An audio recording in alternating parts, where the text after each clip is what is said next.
Hi there, you're watching the Gardens and Graveyard channel. My name is Charisma and today we're in the garden and we're going to finish planting up around by the estate garden that's kind of extending. We had like this blank piece between the corner garden that we have because we live on a corner property. We call it the estate garden just because we try to make it look kind of fancy, like you're going into a apartment building or a fancy hotel or an estate. But it's just like a little corner garden. Between the corner garden and the front yard, there was kind of a gap and we just had some pampas grass growing in there. We've slowly been filling it in with some more pretty things. So we put some Nephofia or red hot pokers. We put in a climbing hydrangea, a vertigo pendicetum, a new Russian sage. I wanted to do 3 Russian sage. I found one. So I have a Russian sage to plant in there. I'm transplanting a white Perfecto Mundo Azalea underneath that evergreen tree. And then I picked up a discounted, I think it's called Potentilla.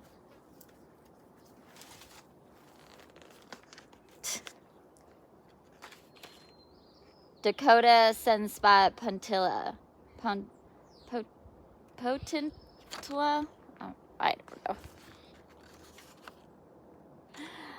know. It needs to be cut back. It's certainly stressed.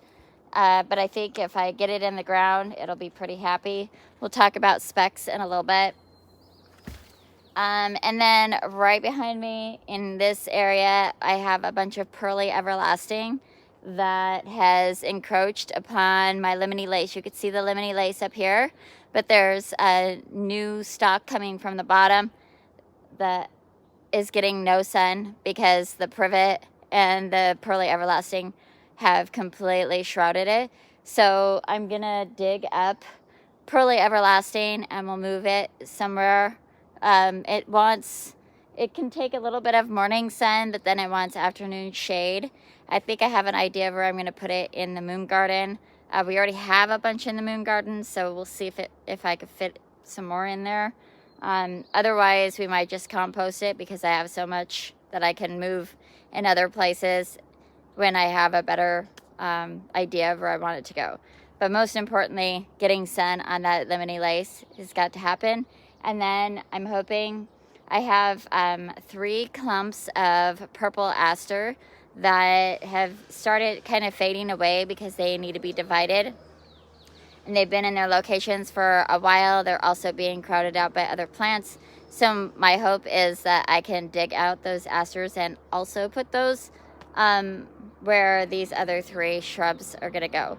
So I'm gonna start with the Pearly Everlasting. I'm gonna try to move a little quickly because it is already quite warm out here.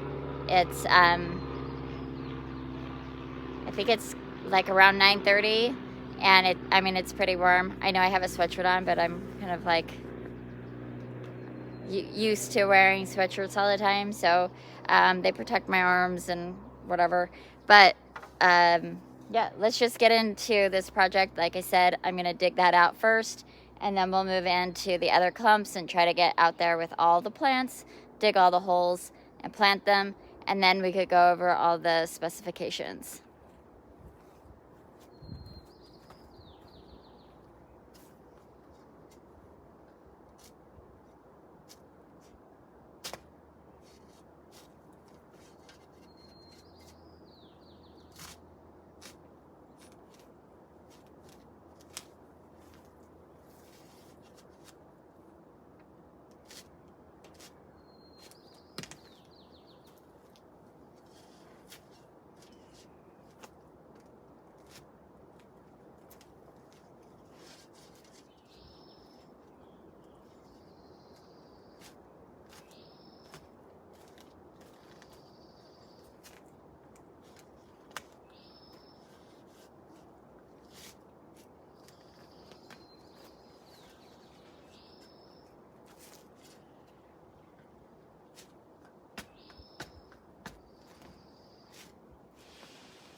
this is what it looks like now that I pulled this clump of Pearly Everlasting out.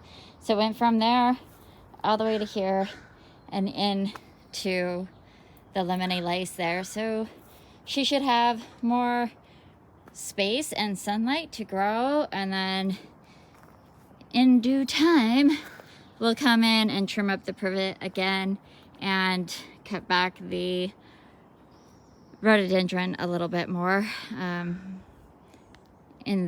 probably in the next day or two, and just get this area cleaned up for the summer and mulched. I dug up the Pearly Everlasting, and there isn't room in my moon garden where I thought there would be, because the Ajaga has done such a great job at covering the space. So that's fine. I actually just put them 3 big clumps just behind our compost bin in the shade in the back, and if they survive, they survive. If they don't, it's not a great loss. It's getting too warm to dig up the asters, so I'll have to do that another time, probably when we do some perennial cleanup, because that's coming up here real soon in all the beds that the asters are in. So before the sun takes over this space, you can see it's already over here, and then we're in shade for just a short period of time. I've already dug the holes. I have 3 plants that I want to put in here, and so I'm going to get that done, and then we'll talk about what they are and how they're going to grow.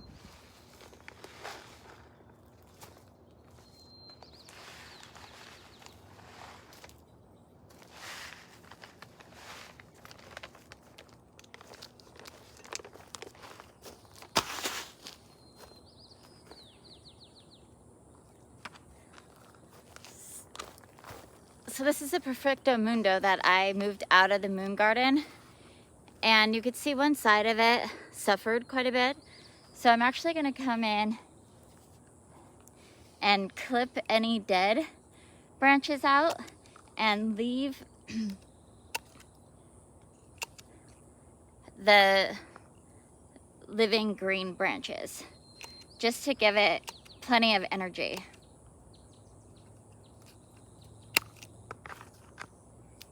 Plus it looks a little nicer.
So you can see how root bound this is.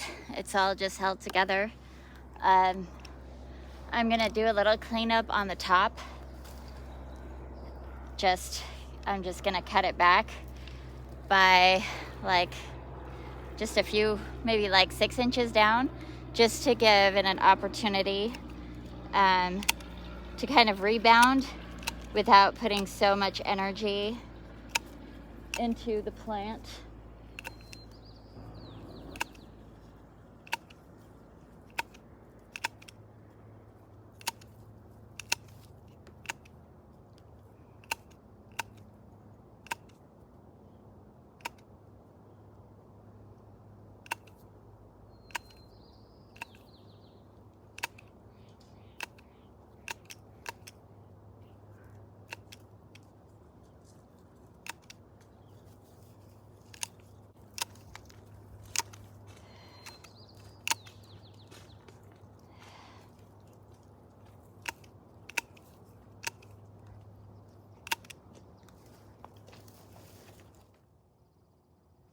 Alright, I'm going to use this hori instead of, it's got a serrated blade. Just going to cut through.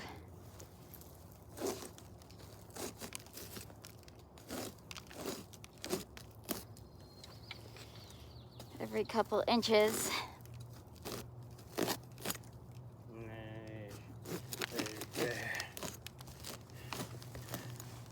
So bound. There's basically no soil left, just all roots. Jeez. Which is why I was on the discount.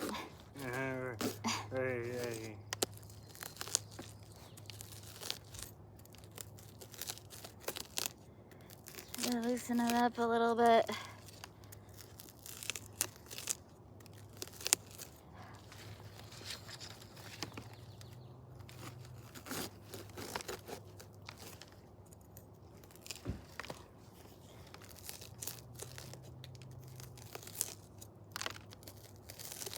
We're definitely gonna wanna watch the water on this one.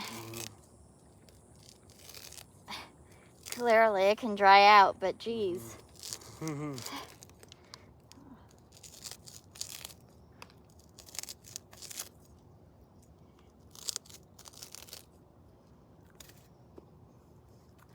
Poor thing. Okay, we're gonna love you to life. Look at it, it's just, all the top of it is just circling.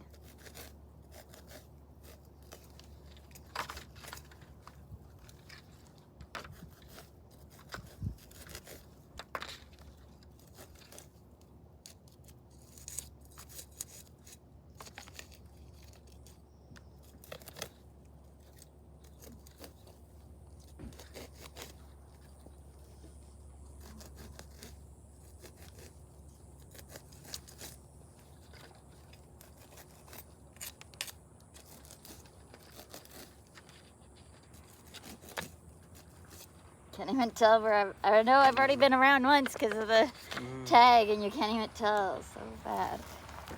Okay.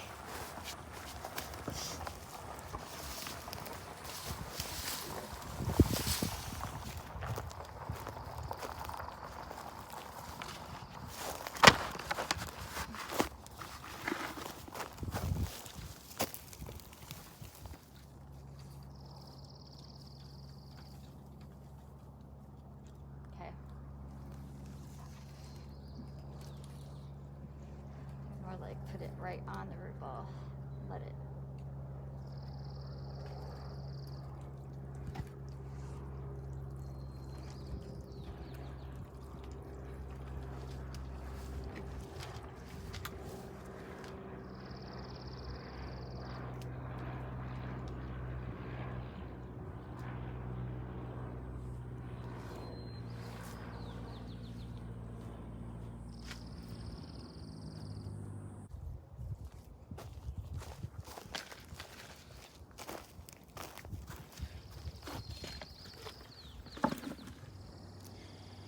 Okay, let's take a look at these. The view we see most often is this view. So we had planted these two. So this Russian sage has wintered over a couple of winters. This is the proven winners Russian sage. I'll have to put the name on the screen because I can't remember right now. And then this is a different variety. And I'm just curious, this is a traditional species, so it gets really big, about 4 foot by 3.5 foot. This one stays a little bit smaller and more tight, 2.5 to 3 foot each way. And then this one also said it's about 3 by 3, but it definitely looks a lot looser than this one. So it'll be interesting to see what it does in the long run. And then this is the Potentilla, and honestly, it looks like it's happier in the ground just in 5 minutes. So that gets 3 by 3, so it's really close to full size now. And then over on this side where we planted the azalea, those get about 2.5 foot tall by 3 foot wide, 4 foot wide. They're definitely wider than they are tall. So that'll have a white flower. The drift of Nephofia is a red hot poker, a traditional yellow with red tip. And then the Russian sage have the blue flowers, and then the Potentilla has a yellow flower. Should be a fun kind of tropically look here. I don't know which ones will bloom together. Obviously the azalea is a spring bloomer. I think the Potentilla is too, and if that's the case, the tree right behind it is a forsythia, which has got yellow flowers. Is this the one that's yellow with white, or white with, does it show on the picture? No, it's just pure yellow. That's fine. Just have a big pop of yellow over here. And then the Russian sage and the crocosmia will be blooming at the same time. So you can see the crocosmia is starting to open up now. And eventually they'll be really close to the same height. So it'll just be this big wave of blue and red. Everything else is looking pretty good. The Vertigo pendicinum is putting on a little bit of growth right here. And while the climbing hydrangea is not climbing yet, it's still looking good. It's still healthy and happy there. So I think we're good. The only other shrub that I anticipate putting out here is a burning bush. And I think that actually will end up more over on this, in this area between these two pampas grass. It's really nice to have this all planted up on purpose, and then we will continue extending our asters out this direction when we transplant them. We're gonna end the video here and maybe get some ice water and, I don't know, find something indoors to do for a while because it's quite warm today. I hope you enjoyed this. I hope that you're celebrating your life, and we will see you in the next video. Bye.